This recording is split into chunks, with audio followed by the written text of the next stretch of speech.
আসসালামু আলাইকুম।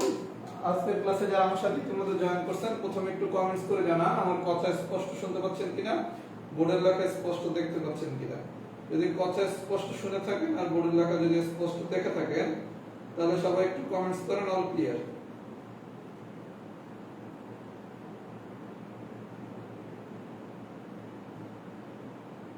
আজকে হচ্ছে আমরা চক্রবৃদ্ধি মুনাফা করবো, একদম সহজ আলোচনা, একদম সহজ আলোচনা।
ওরে সাউন্ড শোনা যাবে কিভাবে? সাউন্ডের তো এই লাগাই নেই।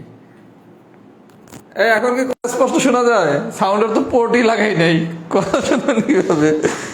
আল্লাহ। আচ্ছা, এখন কি কথা স্পষ্ট শোনা যায়? আচ্ছা, তাই তো অল ক্লিয়ার লেখছে কারা? সাউন্ড না পাইয়ে কারা অল ক্লিয়ার লিখছে? এখন শোনা যায়। আমি সাউন্ড হচ্ছে মোবাইলের পোর্টে লাগাই নেই, না লাগে এই ক্লাস না শুরু করছি। এখন কি সব ঠিক আছে? সাউন্ড হচ্ছে না পাওয়ার কারণ আমি সাউন্ডের পোর্টে, মোবাইলের পোর্টে সাউন্ডের ইয়ে লাগাই নেই। এখন তো সাউন্ড একদম 100% ঠিকঠাক হওয়ার কথা। All clear, all clear, all clear, all clear, all clear. আচ্ছা, এখন তো অল ক্লিয়ার। তাহলে পড়ানো শুরু করি। আচ্ছা, তাহলে এখন সবকিছু ঠিকঠাক। আমরা হচ্ছে আজকে চক্রবৃদ্ধি মুনাফা পড়বো। আমি প্রথমে আমার শীটে মোট ম্যাথ আছে 10টা। 1 থেকে 9 পর্যন্ত আমরা হচ্ছে একটা প্যাটার্নে করবো, 10 নম্বর ম্যাথটা আরেকটা প্যাটার্নে করবো। সাধারণত আপনারা চক্রবৃদ্ধি মুনাফা করার সময় এই সূত্রটা শিখছেন, সি সমান P into 1 plus R divided by 100 to the power N.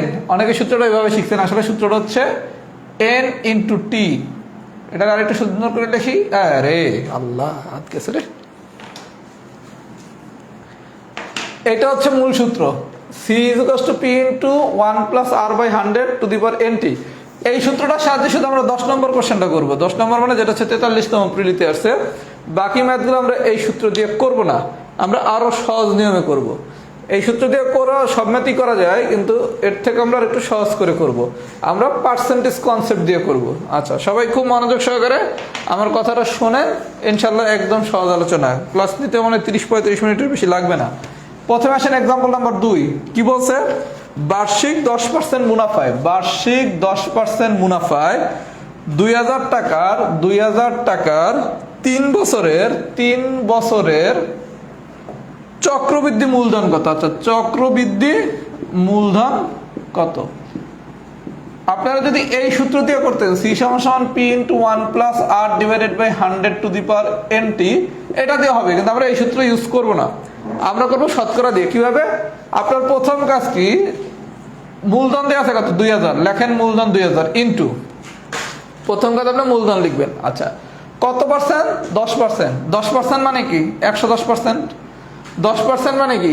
110%। কারণ মূলটা যদি আমার 100% হয়, লাভ ক্ষতিতে আমরা শিখছি না, মূল যদি আমার 100% হয়, তাহলে 10% যদি এর সাথে অ্যাড করি তাহলে কি 110%। যদি 6% হইতো তাহলে 106%। 8% হলে কি 108%। 20% হলে কি 120%।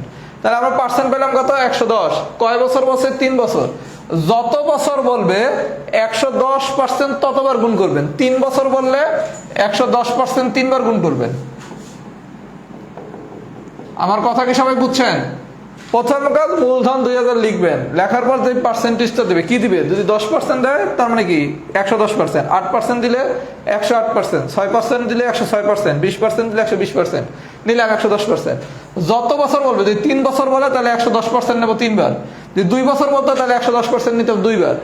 আচ্ছা এখন ক্যালকুলেশন করেন, 2000 ইন্টু 110% মানে কি 110/100 ইন্টু 110/100 ইন্টু 110/100। এই 0 এই 0 কাটা, এই 0 এই 0 কাটা, এই 0 এই 0 কাটা, এই 2 3টা 0, এই 3টা 0 কাটা, তাহলে ফাইনালি আসলো কত, 2 ইন্টু 11 ইন্টু 11 ইন্টু 11। ম্যাক্সিমাম ম্যাথে 10% দিয়ে আসে, এর জন্য দুইটা জিনিস মুখস্থ রাখতে হবে। 11 ইন্টু 11 মানে কি 11 স্কোয়ার, দ্যাট মিনস হচ্ছে 121। আর 3টা 11 মানে কি 11 কিউব, 11 কিউব মানে হচ্ছে 1331। এই দুইটা মান মুখস্থ রাখবেন। 11 স্কোয়ার মানে 121, এটা তো জাতীয়ভাবে সবাই জানি। আর 11 কিউব মানে 3টা 11 গুণ করলে হচ্ছে 1331, তাহলে 3টা 11 গুণ করলে কত 1331, দ্যাট মিনস কত 2662 টাকা। তাহলে চক্রবৃদ্ধি মূলধন কি বের করা বুঝছি? তাহলে গল্পটা আমাদের কি দাঁড়ালো, যদি চক্রবৃদ্ধি মূলধন কখনো বের করতে হলে, মাইন্ডেড, চক্রবৃদ্ধি মূলধন মানে কি, যদি সি বের করতে বলে, চক্রবৃদ্ধি মূলধন মানে কি, যদি সি বাইর করতে বলে, চক্রবৃদ্ধি মূলধন মানে কি সি, যদি সি বাইর করতে বলে তাহলে আমার কাজ কি, প্রথম কাজ আপনার যে মূলধনটা দেওয়া আছে সেটা লিখবো, লেখার পরের কাজ কি, লেখার পরের কাজ কি, যে পার্সেন্ট দেওয়া আছে, যদি 10% থাকে তাহলে 110%, 20% থাকলে 120%, 6% থাকলে 106%। যত বছর বলবে, 3 বছর বললে 110% 3 বার গুণ করবো, 2 বছর বললে 2 বার গুণ করবো। এবার আপনার ক্যালকুলেশনটা খুব ইজি ভাবে করবেন। কি হয়, প্রথমে এই 110-এর জিরোগুলা কাটবেন, কাটার পর কাটলাম, তারপর আরো 3টা জিরো আছে এটা কাটলাম, আর দুইটা মান মুখস্থ রাখবেন। 2টা 11 গুণ মানে কি 11 স্কোয়ার মানে 121, 3টা 11 গুণ মানে কি 11 কিউব, দ্যাট মিনস 1331।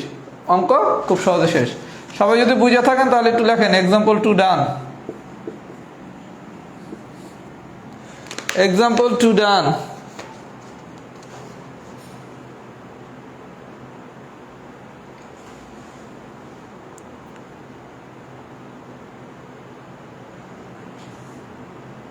একটু সবাই ফিডব্যাক দেন তো, এক্সাম্পল 2 কি ডান হয়েছে নাকি, এক্সাম্পল 2 কি ডান হয়েছে নাকি, সবাই একটু ফিডব্যাক দেন।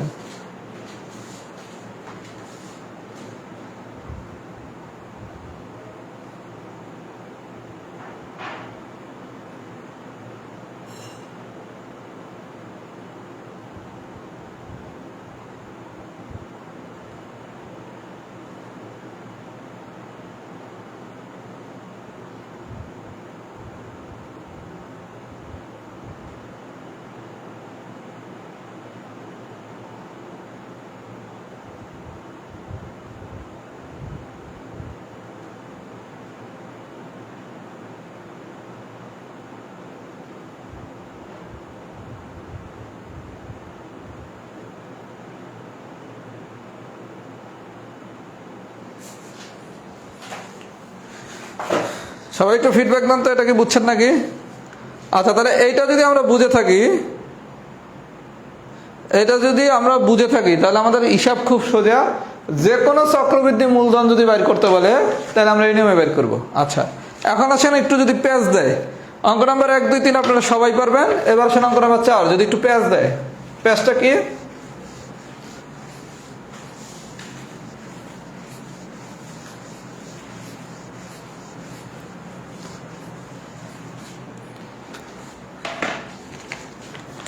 অঙ্ক নাম্বার 4 যদি একটু প্যাচ দেয়, কোনো এটা তো প্যাচ নেই, একটু মনোযোগ সহকারে দেখেন। বলা হয়েছে ব্যাংকে কত টাকা রাখলে 10% হারে, 10% মানে কি 10%, ব্যাংকে কত টাকা রাখলে 10% হারে মুনাফার 2 বছরে, মুনাফার 2 বছরে চক্রবৃদ্ধি মূলধন, চক্রবৃদ্ধি মূলধন 7260 টাকা হবে। ভাই বিষয়টা একটু বুঝেন, ব্যাংকে কত টাকা রাখলে, তার মানে আপনাদের আসল চাইছে। আমরা একটু আগে যখন চক্রবৃদ্ধি মূলধন বের করছিলাম, কি বের করছিলাম, মনে করেন আসল দেওয়া ছিল 2000, রেট দিছে কত 10%, 3 বছর বছর দেখে 110%টা 3 দ্বারা গুণ করছি, তাই না? করার পর আমি যে ভ্যালুটা পাইছিলাম, এই ভ্যালুটা ছিল কি চক্রবৃদ্ধি মূলধন, তাই না?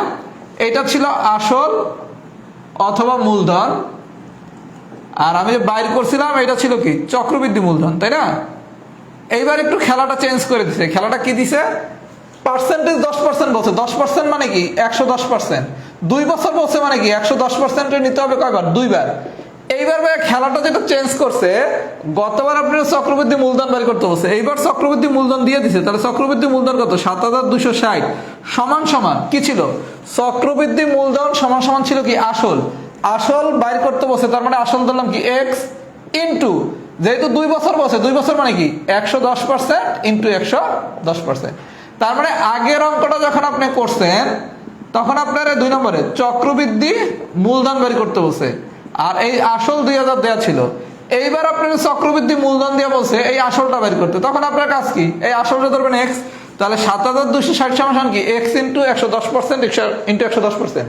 কেন 110 আর 110 দুইবার নিছি?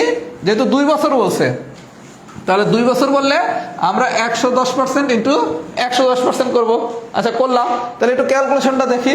7260 সমান কি এক্স ইন্টু 110% মানে কি 110 ডিভাইডেড বাই 100, 110 ডিভাইডেড বাই 100। প্রথম কাজ চোখ বন্ধ করে এই জিরো কাটবেন, এই জিরো কাটবেন, তাহলে ফাইনালি আসে কত ভাইয়া?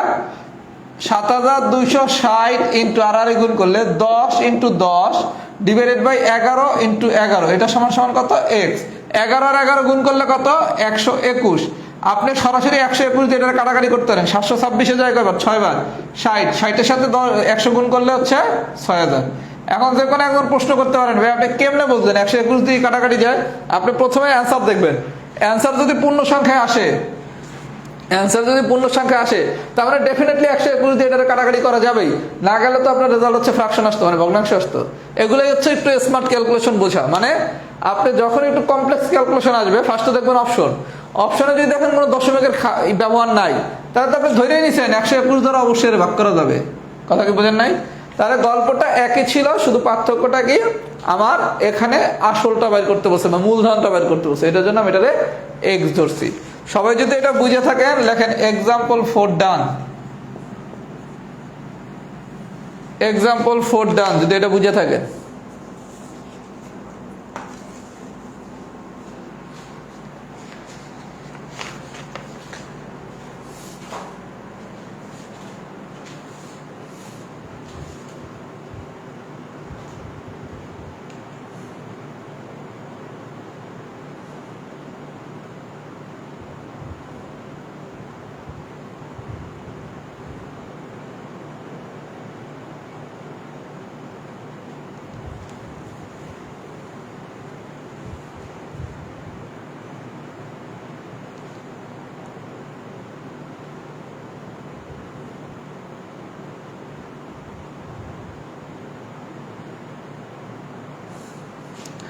আচ্ছা এক্সাম্পল 4 বুঝে থাকলে ভাই এক্সাম্পল 5 সবচেয়ে ইজি আলোচনা।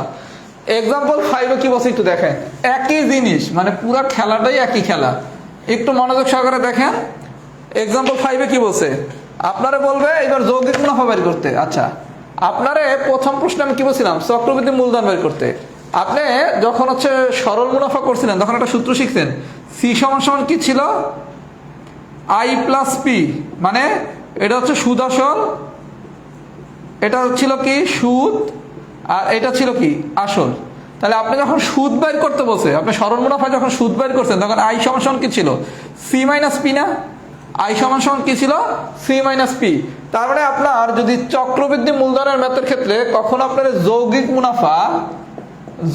মুনাফা অথবা যদি চক্রবৃদ্ধি মুনাফা বের করতে বলে, চক্রবৃদ্ধি মুনাফা বের করতে বলে, তার মানে আপনাকে কি বের করতে বলছে ভাইয়া? আই বের করতে বলছে। আপনারা যদি কখনো যৌগিক মুনাফা অথবা যদি চক্রবৃদ্ধি মুনাফা বের করতে বলে, তার মানে কি আপনারা আই বের করতে বলছে। তার মানে আই সমান সমান আমাদের গল্প কি? আই সমান সমান হচ্ছে সি মাইনাস পি। এই সি এর পরিচয় কি? চক্রবৃদ্ধি মূলধন। সি এর পরিচয় হচ্ছে কি? চক্রবৃদ্ধি মূলধন। এখান থেকে আপনারা যে আসলটা বা যে মূলধনটা দেয়া আছে এর আমি যদি বিয়োগ করে দেই তাহলে কি আমি যৌগিক মুনাফা অথবা চক্রবৃদ্ধি মুনাফা পাবো? প্রশ্নে হয় বলবে কি যৌগিক মুনাফা বের করতে অথবা বলবে চক্রবৃদ্ধি মুনাফা বের করতে। তার মানে আপনারা যৌগিক মুনাফা বা যদি চক্রবৃদ্ধি মুনাফা বের করতে বলে তার মানে কি আপনারা আই বের করতে বলছে। তাহলে আই সমান সমান আমরা কি জানি? C minus P. এই সি মানে কি? চক্রবৃদ্ধি মুনাফা। পি মানে কি? আসলও বলতে পারি, মূলধনও বলতে পারি। তাহলে 5 নম্বর অঙ্কটা একটু দেখি তো কি বলছে। 5 নম্বর ম্যাথটা একটু দেখি তো কি বলছে।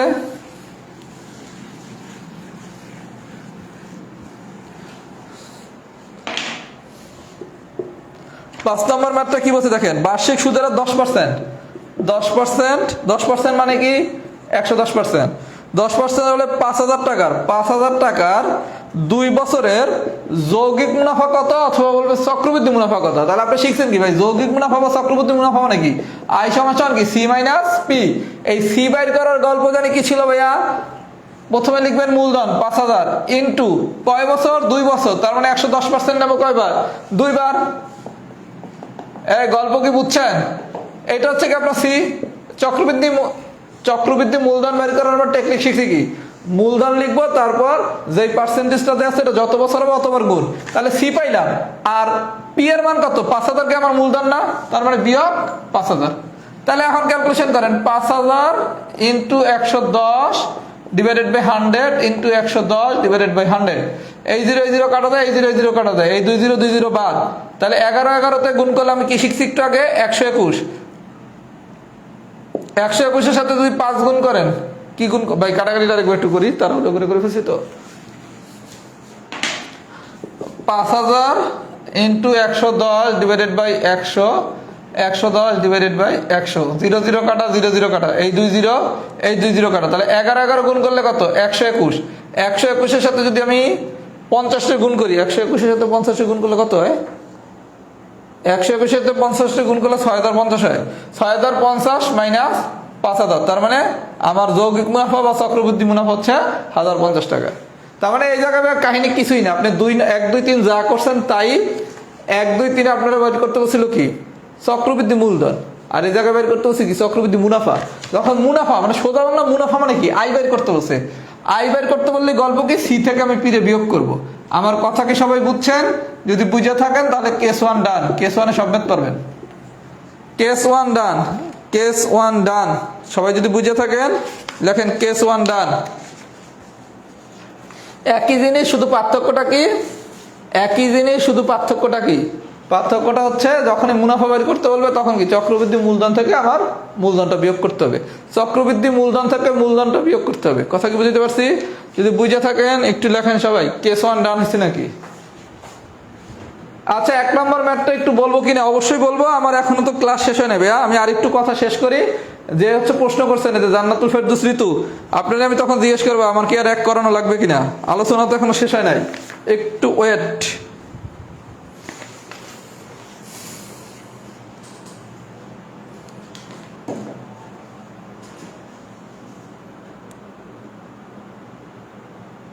হ্যাঁ, 43-এর ভাইয়া ম্যাথ তো 10 নম্বরে, একটু ওয়েট করেন, 10 নম্বরে করাবো। 10 43-এর ম্যাথ 10 নম্বরে করানো হবে।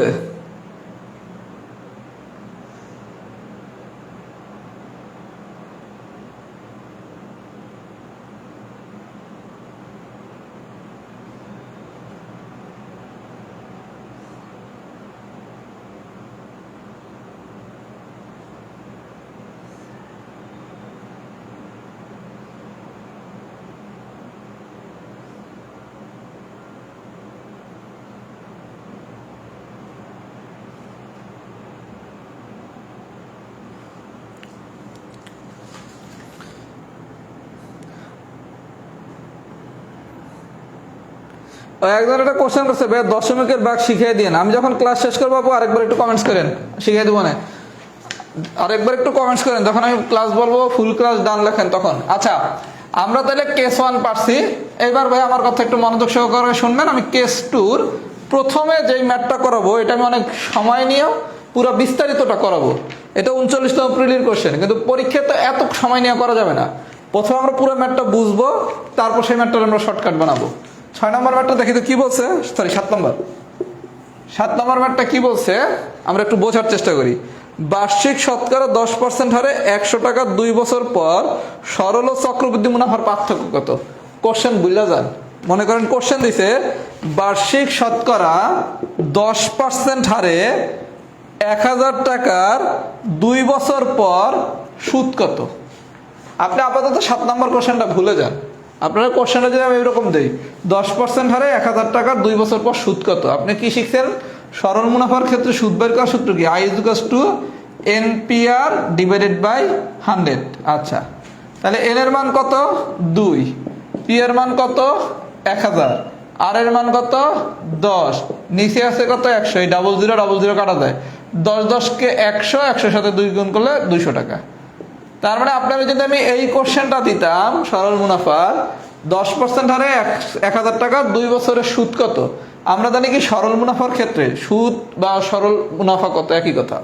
সরল মুনাফার ক্ষেত্রে আমরা জানি কি I/NPR ডিভাইডেড বাই 100, এখান থেকে আপনি সুদ বের করছেন, কি বের করছেন সরল মুনাফা 200 টাকা। এটা কি আমরা সবাই বুঝছি ভাইয়া? যদি এই ম্যাথটা দেয় আমরা প্রথমে ডিটেলসটা শিখবো, তারপর এটা আমরা শর্ট করব। তাহলে আমরা সরল মুনাফাকে বুঝছি যে কিভাবে আমরা 200 টাকা বের করলাম। আচ্ছা, গল্প এটা শেষ। এবার আসেন পরের খেলা। এই কোশ্চেনটা এবার এরকম দিছে, বার্ষিক শতকরা 10% হারে 1000 টাকার 2 বছর পর চক্রবৃদ্ধি মুনাফা কত, মানে আগের অঙ্কটা আপনারা এবার চক্রবৃদ্ধি মুনাফা বের করতে বসে। আমরা জানি কি শিখছিলাম চক্রবৃদ্ধি মুনাফা বের করার সময়, চক্রবৃদ্ধি মুনাফা বের করার সময় আমরা শিখছি চক্রবৃদ্ধি মূলধন থেকে আমি যদি মূলধন বিয়োগ করি তাহলে আমরা চক্রবৃদ্ধি মুনাফা অথবা যৌগিক মুনাফা পাবো। এই যে মাত্র 5 নম্বরে যে ম্যাথটা করাইছি, খুব মনোযোগ দিয়ে শোনেন, মাত্র 5 নম্বরে আমি যে ম্যাথটা করাইছি সেখানে কি ছিল, চক্রবৃদ্ধি মুনাফা মানে কি সি মাইনাস পি। আচ্ছা, সি বের করার গল্প ছিল কি 1000 ইন্টু 2 বছর যেহেতু বলছে, তার মানে কি 110% হবে 2 বার গুণ, 110% ইন্টু 110% মাইনাস পি কত 1000। তাহলে ফাইনালি এটা ক্যালকুলেশন করলে আসে 210 টাকা। তাহলে এটা কি চক্রবৃদ্ধি মুনাফা, চক্রবৃদ্ধি মুনাফা। তাহলে আপনারা যদি আমি দুইটা আলাদা আলাদা ম্যাথ, এটা তো আমরা সরল মুনাফার ক্লাসে অনেক আগেই শিখছি, সরল মুনাফায় আই বের করে আমরা অনেক আগেই শিখলাম। 5 নম্বর ম্যাথটার মতো করে যদি এই ম্যাথটা আমরা চিন্তা করি তাহলে আমরা চক্রবৃদ্ধি মুনাফা বের করতে পারলাম 210 টাকা। আমরা কি এই বন্ধু বুঝছি, সবাইকে বুঝছি? আচ্ছা, এবার আসেন মূল কোশ্চেন কি বলছে 39তম প্রিলিতে, বার্ষিক শতকরা 10% হারে 1000 টাকার 2 বছর পর সরল ও চক্রবৃদ্ধি মুনাফার পার্থক্য কত। সরল ও চক্রবৃদ্ধি মুনাফার পার্থক্য, আপনি সরল মুনাফা পাইছেন কত 200 টাকা, চক্রবৃদ্ধি মুনাফা পাইছেন কত 210 টাকা। তাহলে এই চক্রবৃদ্ধি মুনাফা সরল মুনাফা এই দুই মুনাফার পার্থক্য কত, পার্থক্য হচ্ছে চক্রবৃদ্ধি মুনাফা মাইনাস সরল মুনাফা, দ্যাট মিন্স হচ্ছে 10 টাকা। একটা মুনাফা পাইছেন 210, আরেকটা পাইছেন 200, তাহলে দুইটার ভিতর ডিফারেন্স কত 10 টাকা। তার আমাদের এডিট তো চাইছে যে চক্রবৃদ্ধি মুনাফা সরল মুনাফার মধ্যে পার্থক্য কত। সরল মুনাফা আর চক্রবৃদ্ধি মুনাফার মধ্যে বড় হবে কিন্তু অলওয়েজ চক্রবৃদ্ধি মুনাফা। একই হারে একই টাকার একই বছরের সরল মুনাফায় যেই টাকা পাওয়া যাবে চক্রবৃদ্ধি মুনাফায় তার থেকে বেশি টাকা পাওয়া যাবে। তাহলে সরল মুনাফা চক্রবৃদ্ধি মুনাফার পার্থক্য কত বললে অ্যান্সার হচ্ছে কত আমার 10 টাকা। তার মানে আপনি যদি এই অঙ্কটা পুরো ডিটেলস নিয়মে করেন তখন আপনি কি ফার্স্টে সরল মুনাফা বাইর করবেন কোন সূত্র দিয়া, I/NPR ডিভাইডেড বাই 100 দিয়া করলাম। চক্রবৃদ্ধি মুনাফা বাইর করবো কি দিয়ে, I/C-P দিয়া, তাও বাইর করলাম। এইবার আমরা শিখছি কি দুই মুনাফার পার্থক্য কি, চক্রবৃদ্ধি মুনাফা 210, সরল মুনাফা 200, তাহলে দুই মুনাফার পার্থক্য কত 10 টাকা। আর দুইটা মুনাফার মধ্যে বড় হবে কোনটা, চক্রবৃদ্ধি মুনাফা। তাহলে চক্রবৃদ্ধি মুনাফা মাইনাস সরল মুনাফা। এই কথাটা আমি কেন বারবার বলতেছি, আপনাদের এটা দেখেই বুঝতেছেন চক্রবৃদ্ধি মুনাফা হলো 210, সরল মুনাফা হলো 200। তাহলে ভাইয়া এই কথা কেন বলতেছে, এই কথা বলতেছে এই কারণে কারণ আমরা অঙ্কটা এক লাইনে করব। এইভাবে করলে তো অনেক বড় হয়ে গেল না। এখন এটা যদি আমরা প্রিলির স্ট্যান্ডার্ড বানাইতে চাই, সহজ বানাইতে চাই, কি করব, এই কারণে আমি বারবার বলতেছি চক্রবৃদ্ধি মুনাফা মাইনাস সরল মুনাফা। আপাতত সবাই লেখেন তো ডি ডান হয়েছে কিনা, মানে ডিটেলসটা বুঝছেন কিনা, এই ডিটেলসটা বুঝছেন কিনা এটা সবাই একটু লেখেন, ডি ডান কি হয়েছে নাকি।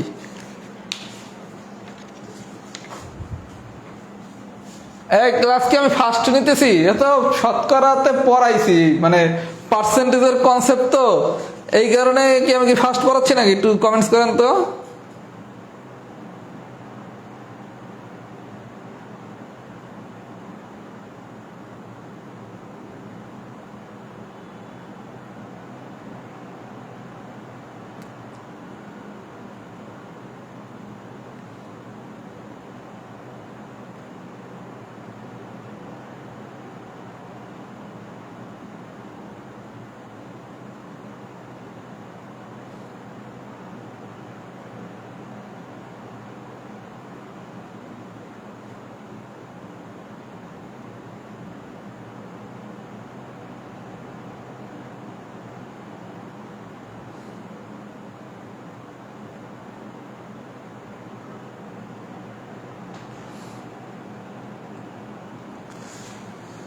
ভাই আসি বিপদে গতি নিয়ে, কেউ বলে ভাই আর একটু ফাস্ট পড়ান, কেউ বলে ভাই আর একটু স্লো পড়ান, কেউ বলে ভাই যেই গতি আছে সেই গতি ঠিক আছে।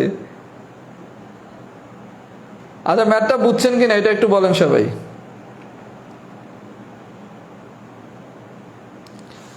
আচ্ছা এবার যদি আপনারা বুঝে থাকেন, যারা একটু উইক তারা এইরকম ডিটেলস করেই করেন যদি আপনার কাছে কঠিন মনে হয়। যারা একটু ফাস্ট মানে ভালো ক্যালকুলেশন পারেন, ভালো বোঝেন, তারা কি করবেন দেখেন।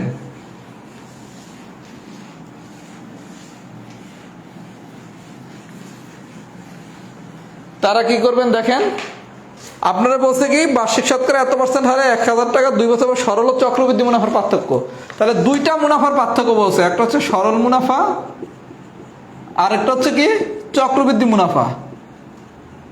এই দুইটা মুনাফার পার্থক্য বলছে। তার মানে আপনারা বাইর করতে বলছে কি চক্রবৃদ্ধি মুনাফা মাইনাস সরল মুনাফা বাইর করতে বলছে না ভাই? বিষয়টা বুঝেন, আপনারা বাইর করতে বলছে কি চক্রবৃদ্ধি মুনাফা সরল মুনাফার পার্থক্য। আমরা শিখছি কি মানে প্রশ্ন হচ্ছে সরল মুনাফা এবং চক্রবৃদ্ধি মুনাফার পার্থক্য বের করতে। আমরা শিখছি কি চক্রবৃদ্ধি মুনাফা হবে বড়, সরল মুনাফা হবে ছোট। তার মানে বাইর করতে বলছে কি চক্রবৃদ্ধি মুনাফা মাইনাস সরল মুনাফা। এখন চক্রবৃদ্ধি মুনাফা মানে কি ছিল জানি, C minus P, C minus P. আর সরল মুনাফা মানে কি আই মানে কি এনপিআর ডিভাইডেড বাই 100। এখন ভ্যালুগুলো বসায় দেন, তাহলে তো অঙ্কটা এক লাইনে চলে আসলো।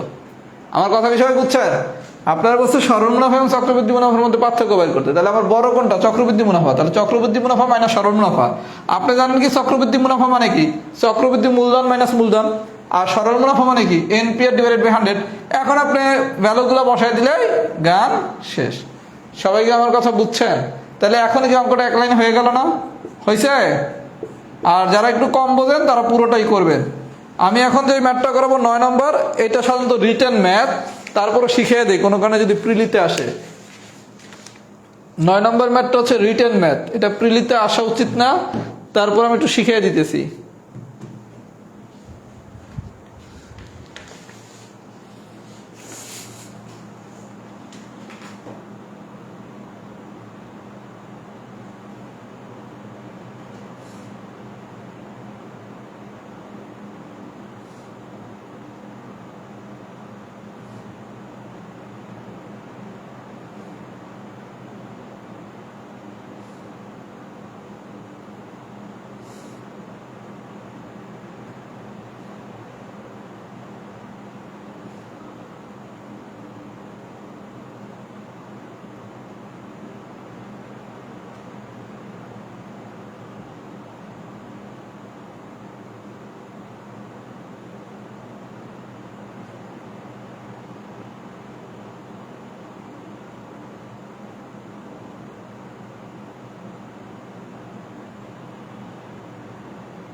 আমি সূত্রের টি এর বিষয়ে আসতেছি ভাই। আমি 10 নম্বর ম্যাথটা যখন করাবো তখন ওটা দেখাই দেবো।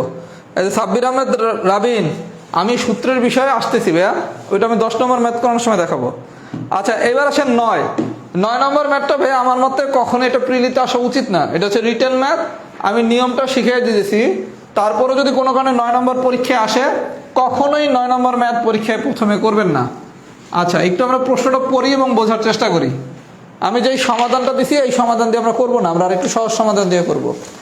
আচ্ছা 9 নম্বরে কি বলছি একটু দেখি তো। 9 নম্বর ম্যাথটা আমি আবারও বলতেছি, এই ধরনের ম্যাথ প্রিলিতে আসা উচিত না, এটা রিটেন ম্যাথ। যদি কোনো কারণে আসে কখনোই প্রথমে করবেন না, গোলটা দিয়ে রেখে অন্যান্য প্রশ্ন অ্যান্সার করবেন, এরপর সময় থাকলে এই ম্যাথটা করবেন। আচ্ছা কি বলছে দেখেন, 4% হার মুনাফায়, 4% হার মুনাফায় 2 বছরে সরল মুনাফা ও চক্রবৃদ্ধি মুনাফার পার্থক্য একটা করে মূলধন কত? খুব মনোযোগ সহকারে দেখেন, সরল মুনাফা এবং চক্রবৃদ্ধি মুনাফা, সরল মুনাফা আর চক্রবৃদ্ধি মুনাফা এদের পার্থক্য দেয়া আছে 1। এই দেয়া আছে না প্রশ্ন মতে? আগের বার বলছিল কি রে ভাইয়া বলছিল চক্রবৃদ্ধি মুনাফা সরল মুনাফার পার্থক্যটা বের করতে, মানে কি পার্থক্য এই 1 টাকা কিছু একটা বাইরেছে। এইবার আপনারা বলছে চক্রবৃদ্ধি মুনাফা এবং সরল মুনাফার পার্থক্য তো আছে এক। আমি আগেই আপনারা বলছি কি দুইটা মুনাফার মধ্যে বড় হবে কোনটা? চক্রবৃদ্ধি মুনাফা।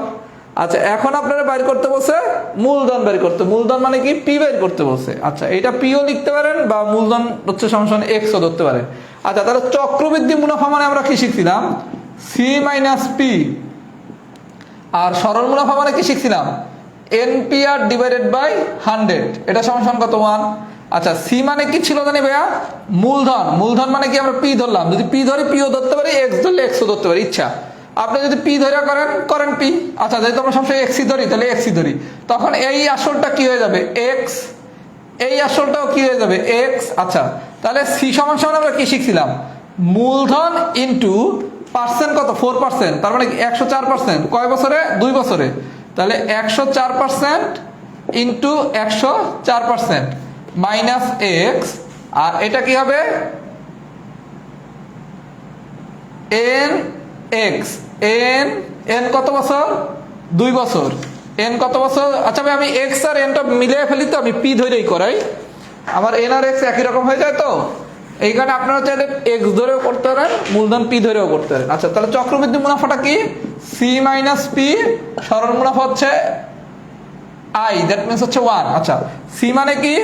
মূলধন ইন্টু কত পার্সেন্ট? 4%, তার মানে 104% ইন্টু 104%। কেন? 2 বছর বসে। মাইনাস পি তো পির মতোই থাকবে, মাইনাস আই মানে কি? NPR divided by 100।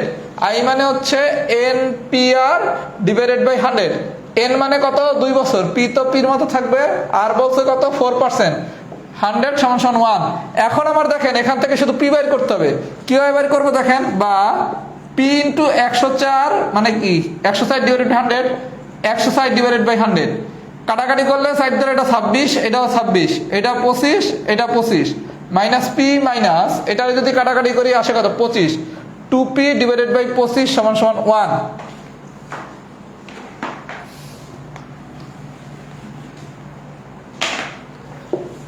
তাহলে 26 ইন্টু 26 মানে হলো 676, 676 পি। 25 ইন্টু 25 মানে হচ্ছে 625, minus P minus 2p 25 is equal to 1।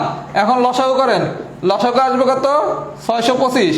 তাহলে উপরে 676 পি মাইনাস নিচে 625 P minus 5 5 25 50 P is equal to 1। তার মানে 676 থেকে এই দুটো যোগ করলে আসে 675 পি। তার মানে পি ডিভাইডেড বাই 625 সমান 1। তাহলে বা পি ইজ ইকুয়াল টু 625 টাকা। তার মানে মূলধন হচ্ছে 625 টাকা। এই ক্যালকুলেশনটা নিজেরা করতে পারবেন না, কিছু না ভাইয়া। 26 আর 26 গুণ করলে 676, 25 আর 25 গুণ করলে 625।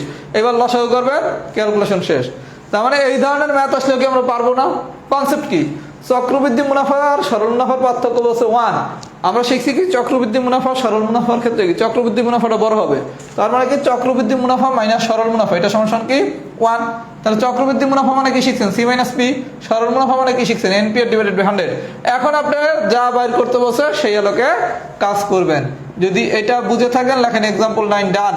আমি শীটে যেভাবে করছি ওভাবে করবো না, কারণ আমরা তো সির সূত্র দিয়ে করি নাই। এখন আমরা 10 নম্বর ম্যাথটা করবো 43 প্রিলির, যেহেতু আমরা মূল সূত্র দিয়ে করি নাই, কিন্তু 10 নম্বর ম্যাথটা আমরা মূল সূত্র দিয়ে করব। এটা করলে আমাদের চক্রবৃদ্ধি মুনাফার গল্প ফিনিশ।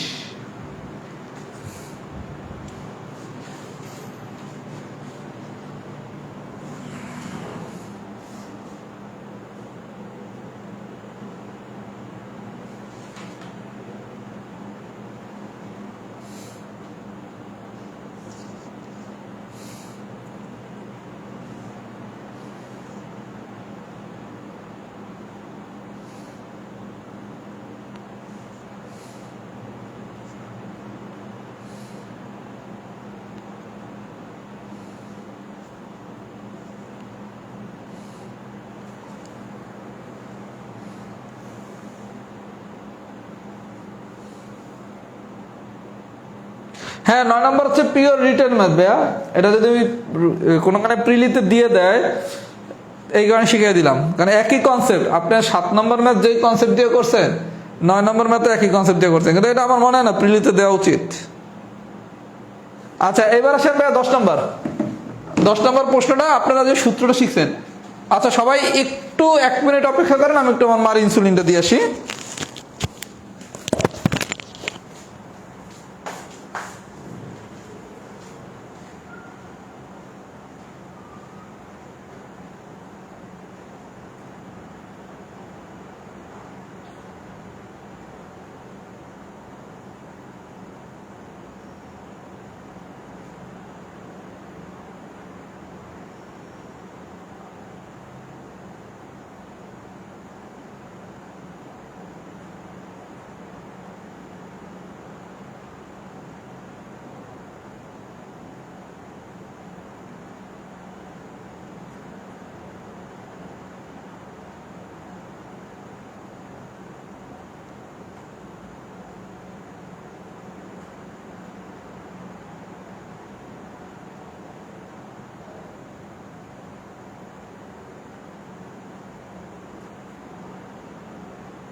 কি আমরা ক্লাস নিচ্ছি?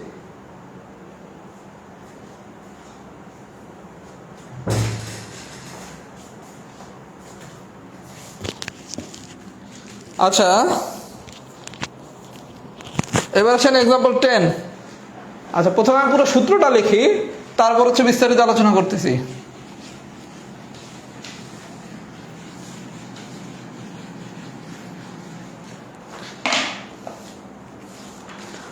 আমাদের সূত্রটা হচ্ছে c সমান সমান p into 1 plus r divided by 100 to the power n। সবাই আসলে সূত্রটা এইভাবে শিখছেন, কিন্তু বেসিক্যালি সূত্রটা এইভাবে না। c সমান সমান p into 1 plus r by 100 to the power nt, এই হলো মূল সূত্র। আচ্ছা, c এর পরিচয় তো আমরা একটু আগে যাই নাই গেছি। c এর পরিচয় কি? এটা বলতে পারে চক্রবৃদ্ধি মূলধন, অথবা বলতে পারে চক্রবৃদ্ধি মূলধন, বলতে পারে চক্রবৃদ্ধি সবৃদ্ধি মূল, বলতে পারে চক্রবৃদ্ধি সুদে আসলেও বলতে পারে। কথা কি বুঝাইতে পারছি? আচ্ছা, পি হচ্ছে আসল বা মূলধন,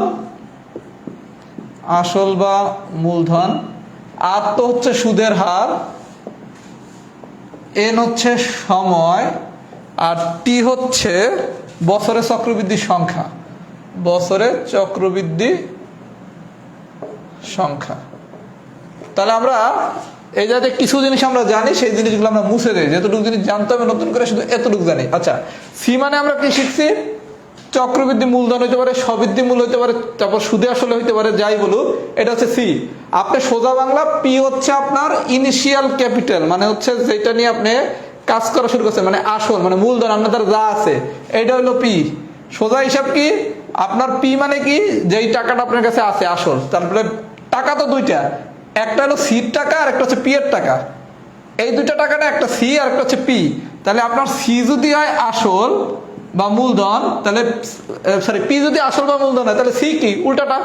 আর এই সি আর পি এর যে পার্থক্য, এই পার্থক্যটা হচ্ছে আই। আমি সহজে বুঝিয়ে দিতে পারছি ভাইয়া? যদি কখনো ধরতে না পারেন আসলে আপনি কি বাইর করতে বলছে, সি বাইর করতে বলছে, আই বাইর করতে বলছে, না পি বাইর করতে বলছে, তখন শুধু খুঁজবেন আসল কে, মানে মূলধনটাকে।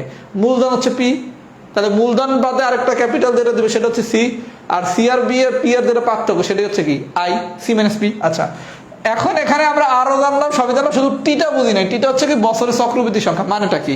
Example number 10, example number 10।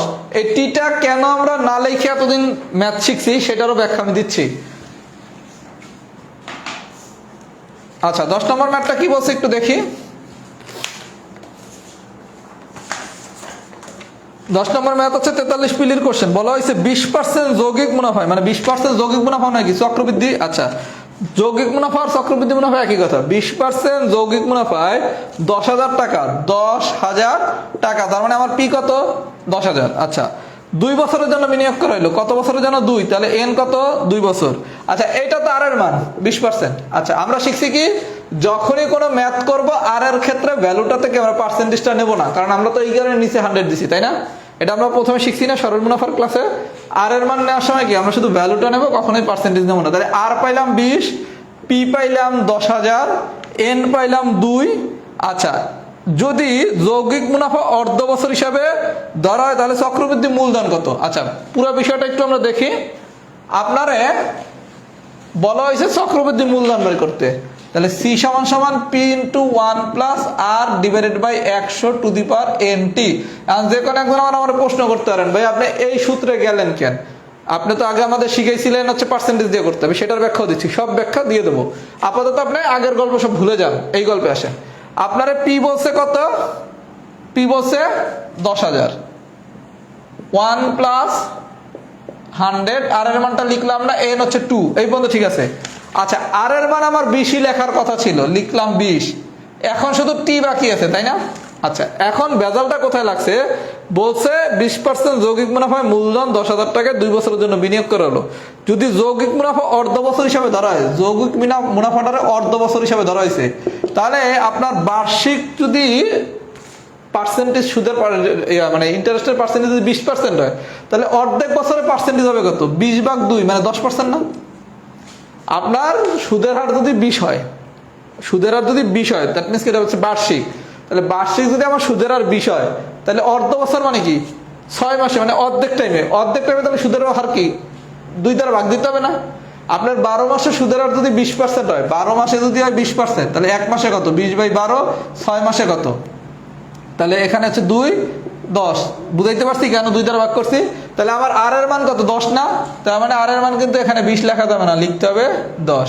কেন 10 লিখছি এটা বুঝাইতে পারছি? যেহেতু অর্ধ বছর বলছে, তারপরে সোজা বাংলা 12 মাসে আপনার সুদের হার 20%, 1 মাসে কত? 6 মাসে কত? যদি আরো কম বোঝেন তাহলে আরো কত? 10 পাইলাম। আর এখন শুধু গল্প টি নিয়ে। আচ্ছা, টির নাম বলছে কি? বছরের চক্রবৃদ্ধি সংখ্যা। আপনারা বলা হয়েছে যদি যৌগিক মুনাফা অর্ধ বছর হিসাবে ধরা হয়েছে, তার মানে আমি অর্ধ বছরে একবার চক্রবৃদ্ধি মুনাফা পাচ্ছি। তাহলে অর্ধ বছরে যদি আমি একবার মুনাফা পাই, তাহলে 1 বছরে পাবো কয়বার? 2 বার। তাহলে টির মান কত? 2 না? তাহলে বছরের চক্রবৃদ্ধি সংখ্যা কয়টা? 2টা। তার মানে টি সমান সমান কত? 2। আমার কথা কি সবাই বুঝছেন? বলা হয়েছে যৌগিক মুনাফা অর্ধ বছর হিসাবে যদি ধরা হয়, তাহলে আপনি 6 মাসে চক্রবৃদ্ধি পারবে কয়বার? মানে চক্রবৃদ্ধি মুনাফাটা পাচ্ছেন কয়বার? একবার। তাহলে অর্ধ বছর তাহলে 1 বছরে পাচ্ছেন কয়বার? 2 বার। তার মানে টির মান কত? 2। এখন আপনি ক্যালকুলেশন করলে অঙ্কটা হয়ে যাবে। এখন যে কোনো একজন আমার প্রশ্ন করতে পারেন, ভাইয়া এই টি তো আমাদের বইয়ের সূত্রে ছিল না, শুধু এন ছিল। বিষয়টা তা না ভাইয়া, তখনও টি ছিল, কিন্তু টিটা আমরা লিখি নাই। কেন লিখি নাই?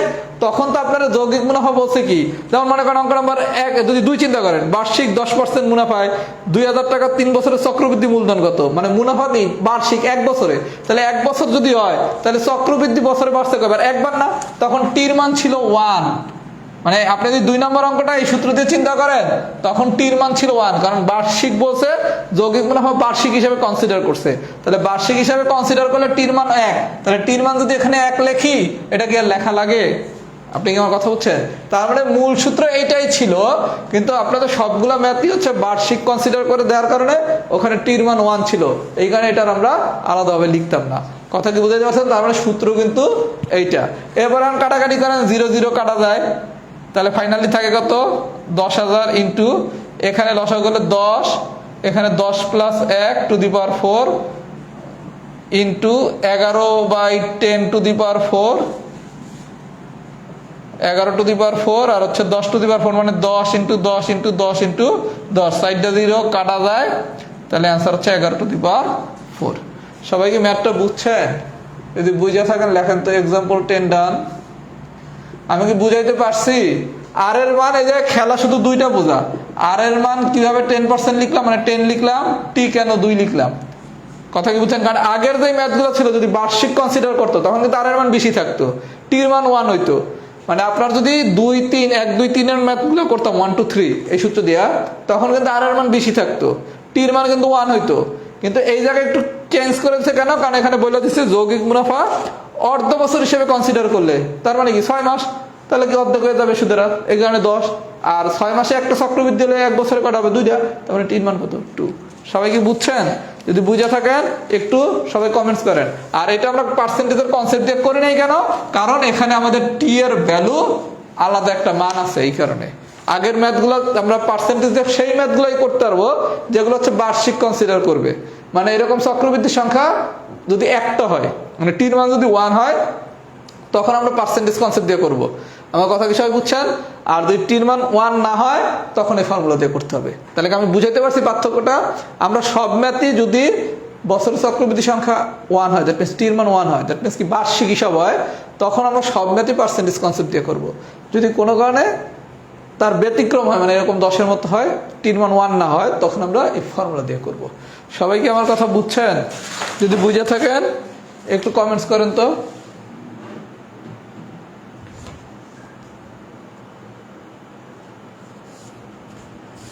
নয় নম্বর ম্যাথটা আমার মনে হয় না ভাই এপ্রিলিতে কখনো আসবে, কথা কি বুঝছেন? আমার লজিকে আসা উচিত না, এখন দিয়ে দিলে তো ভাই কিছু করার নাই। আচ্ছা, একজন একটা বাঘের কথা জিজ্ঞেস করছে, আমি একটু বাঘটা দেখে দিয়েই আজকের ক্লাসটা শেষ করব। একজন হচ্ছে, এক ছোট বোন আমার 2বার ফোনও দিছে, সেই বাঘটা বোঝে নাই, কিন্তু এটা তো খুব ইজি ভাগ। এই যে মনে করেন 5 ভাগ 400, এটা সমান সমান কি? যদি কেউ একটু মুখে মুখে পারেন তাহলে তো মুখে মুখে পারছেন, ইয়াতে দশমিকে নিয়ে নিতে পারবেন। যারা এটা একটু কম বোঝেন তারা কি করবেন দেখেন, 5 ভাগ 400, তাহলে 400 ডিভাইডেড বাই 5 করেন। আচ্ছা, 5 রে কি 400 দ্বারা ভাগ করা যায়? আচ্ছা, যায় না। তাহলে একটা পয়েন্ট নিলাম, একটা পয়েন্ট মানে কি? এটা 0। 50, এটাও যায় না, তাহলে আরেকটা 0 নিলাম, নেন। তাহলে 400 কি একবার যায়?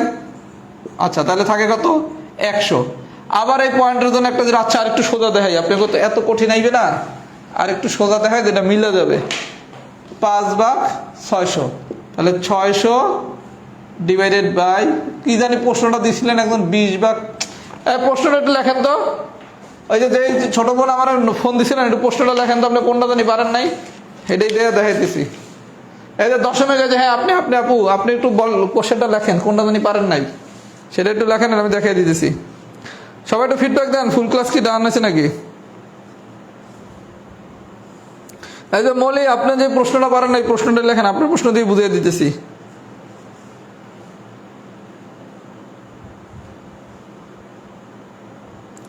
সবাই একটু লেখেন ফুল ক্লাস ডান হয়েছে কিনা। আর কেউ এখনো বিদায় নিয়েন না, কথা শেষ হয় নাই, কথা শেষ হয় নাই, কেউ বিদায় নিয়েন না।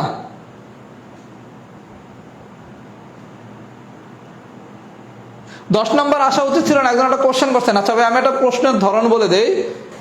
যে কোনো প্রিলির পরীক্ষা বা যে কোনো কম্পিটিটিভ এক্সামে একটা বা দুইটা এমন কোশ্চেন দেবে যাতে এটা কেউ না পারে। এটা হচ্ছে পরীক্ষার প্রশ্নের নেচার। আপনি যদি প্রিলির প্রশ্নগুলো একটু মনোযোগ সহকারে 35 থেকে দেখেন, দেখবেন প্রত্যেকটা প্রিলিতে অন্তত একটা বা দুইটা এমন কোশ্চেন আছে যেটা কেউ পারবে না।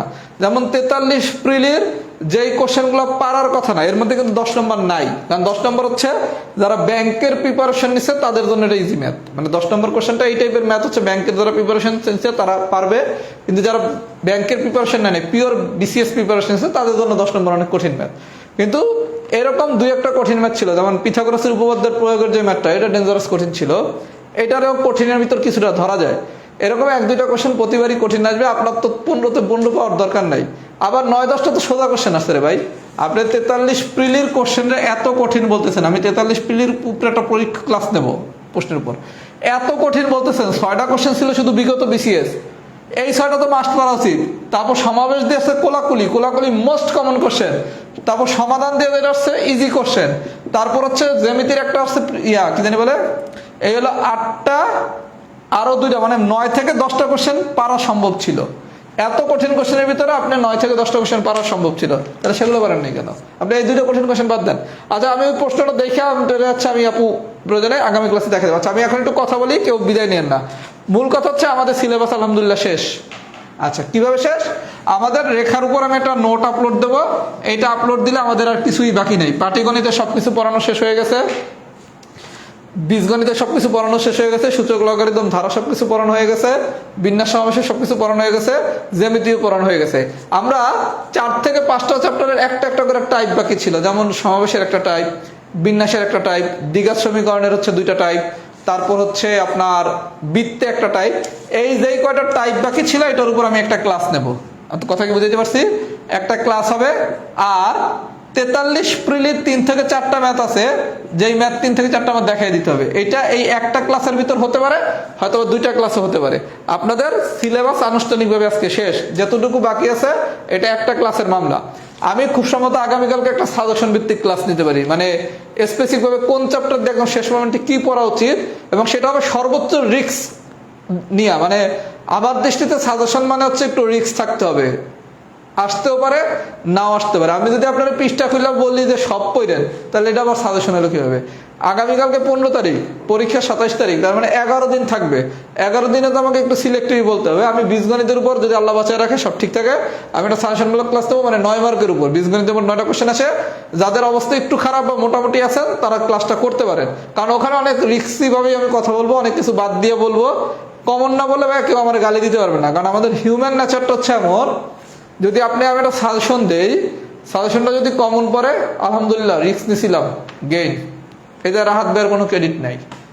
সাজেশন কমন পড়ে নাই, সব দোষকার রাহাত ভাই, কারণ তার সাজেশনটা আমি কেন ফলো করলাম। আমি কিন্তু এবার একটা পণ করছিলাম যে এরকম আমি সাজেশনটা কিছুই দেবো না। আপনারা যদি একটু আমার লক্ষ্য করেন, আমি কিন্তু আমার যেটা public group Rahat job math, এখানে কিন্তু আমি এইবার ইনঅ্যাক্টিভ। মানে আপনি যদি আমার যারা প্রথম থেকে চিনেন, তারা দেখবেন 41 পিলির আগে আমি হাইপার অ্যাক্টিভ ছিলাম, মানে বিসিএস পরীক্ষার আগ মুহূর্তে। 43 পিলির আগে আমি আরো বেশি অ্যাক্টিভ ছিলাম, রাত্রে 1টার সময় ক্লাস নিছি। এইবার আমরা দেখেন খুব বেশি হাইপার অ্যাক্টিভ হইতে, কারণ আমি যেটা দেখলাম, ভালো কিছু হইলে এটার কোনো ক্রেডিট পাই না, কিন্তু একটু খারাপ কিছু হইলে এটার জন্য আলহামদুলিল্লাহ গালি রেডি। এই কারণে যাদের মনে হবে একটু ম্যাথে খারাপ অবস্থায় আছি বা মোটামুটি অবস্থায় আছি, যেহেতু খুব ভালো অবস্থায় নাই, একটু রিস্ক নেই, তারা কালকে ক্লাসটা দেখতে পারেন। আশা করি ওখানে আমরা কিছু সিলেক্টিভ জিনিস নিয়ে আলোচনা করবো, যে লাস্ট মোমেন্টে কি পড়া উচিত, কি দেখা উচিত, এটা নিয়ে একটু সংক্ষিপ্তভাবেই বলে দেবো, একটু সিলেক্টিভভাবেই বলবো। যাদের প্রয়োজন ক্লাসটা করেন। আর যা পড়ছেন আলহামদুলিল্লাহ এনাফ। এই যে একটা ক্লাস বাকি আছে, এটা আমি এই সপ্তাহের ভিতরে কোনো একদিন নিয়ে নেবো। আর রেখার উপর আপনাদের একটা ছোট নোট দেবো, নোটটা একবার একটু রিডিং দিবেন। কথা কি বুঝতে পারছেন? ইনশাল্লাহ মোটামুটি হয়ে যাবে। আশা করি যদি আল্লাহ রাব্বুল আলামিন রহমত করে, মোটামুটি একটা ভালো পরীক্ষা সবাই দিয়ে আসতে পারবেন যদি পড়াশোনার ভিতর থাকেন। আর প্রশ্ন কেমন হতে পারে এটা নিয়ে আমরা একটু কালকে আলোচনা করবো, যে প্রশ্নটা আসলে কেমন হতে পারে, আমার যেটা ব্যক্তিগত অভিমত সেটা একটু দেবো। তাহলে সবাই ভালো থাকেন, পড়াশোনা করেন, আপনাদের সাথে আরো দেখা হবে। বিশেষ করে অনেকে কোশ্চেন করছেন, ভাইয়া ইয়া পড়াবেন কবে, ট্রেনের ম্যাথ, ঐকিক নিয়ম, এগুলো তবে বিসিএস এর সিলেবাসে নাই, এগুলো হচ্ছে বিসিএস এর সিলেবাসের বাইরের অংশ। এটা আমরা পিলি শেষ করে পড়াবো। আর একটা ভালো কথা, বিসিএস এর বাইরের সিলেবাস হলে একটা জায়গাতে কোশ্চেন আসে, ত্রিকোণমিতি। ত্রিকোণমিতি আমি এইটার উপর একটা ক্লাস নিতেও পারি, অথবা আমার একটা ক্লাস নেওয়া আছে রাহাত জবেন, সেই ক্লাসটা আপনাদের গ্রুপে আমি রেকর্ডও দিতে পারি। হয় রেকর্ড করবেন, নাহলে আমি লাইভ করবো, যাই করবো 2-1 দিনের মধ্যে আমি জানাবো। এই ত্রিকোণমিতিটা সিলেবাসে নাই বিসিএস এর, কিন্তু এখান থেকে মাঝে মাঝে কোশ্চেন দেয়। এটা আমি রেকর্ড ক্লাসও দিতে পারি, আবার লাইভও নিতে পারি। কথা কি বুঝতে পারছেন? আমি লাইভও নিতে পারি বা ইয়েও নিতে পারি, সেটা আমি জানাবো। লাইভ নিলেও জানবেন, লাইভ না নিলে আমি রেকর্ড ক্লাসটা দিয়ে দেবো। যা পড়ছেন আলহামদুলিল্লাহ এনাফ, এটা দিয়ে পরীক্ষা দেন। আর যারা হচ্ছে আপনার মোটামুটি পড়াশোনা করছেন আলহামদুলিল্লাহ, যারা একটু পড়াশোনা কম করছেন তারা একটু চেষ্টা করেন শেষ মোমেন্টে কি হয়। কারণ আপনার যদি লাক ভালো থাকে, সিলেক্টিভ জিনিস পড়েও কিন্তু পরীক্ষা ভালো দিতে পারেন। আবার লাক খারাপ হলে অনেক কিছু পড়েও কিন্তু ধরা খেতে পারেন। এজন্য চিন্তা করার কিছু নাই। আমরা হচ্ছে আবার ওই ট্রেন বলেন, তারপর হচ্ছে ঐকিক নিয়ম বলেন, সময় কাজ বলেন, এগুলো হচ্ছে বিসিএস এর সিলেবাসের বাইরের আলোচনা। এই জিনিসগুলো আমরা আল্লাহ বাচ্চা রাখলে বিসিএস এর সিলেবাস শেষ হওয়ার পর পড়াবো। আর অনেকেই আমার কাছে 9-10 কোর্স সম্পর্কে জানতে চাইছেন, যে 9-10 ম্যাথ কোর্সে ভর্তি হবো। আপাতত কোনো কোর্স টোর্স কিছুতে ভর্তি হওয়া লাগবে না, আগে 44 পিলি দেন। দেওয়ার পর আমি যেহেতু কমার্শিয়াল টিচার, আপনার করে তো আমি ঠিকই কম রে ভাই, আমি এই কোর্স পড়াইতেছি, যার যার দরকার ভর্তি হন। সুতরাং এখন কোন কোর্স রাহাত ভাই পড়াবে, কিভাবে পড়াবে, এটা নিয়ে আপনার মাথা ব্যথা না করে পরীক্ষার দিকে ফোকাস করেন, পরীক্ষাটাকে শেষ করেন। তারপর আমরা পরবর্তী কোন কোর্স আপনার করা উচিত, আমার তো সব কোর্স আপনার করার দরকার নাই, কোনটা এরপর করা দরকার আমি বলবো, দেবে এই কোর্সটা আপনি এখন করলে আপনার জন্য বেটার, বা এই রিটেনকে পড়া উচিত, কার হচ্ছে 9-10 কোর্স করা উচিত কিন্তু রিটেন পড়া উচিত না, কার রিটেন পড়া উচিত 9-10 করার দরকার নাই। আমি সবাই বলে দেবো, আমি কোনোদিন স্টুডেন্টের বলি না আমার সব কোর্সে ভর্তি হন, আমি এই টাইপের লোক না।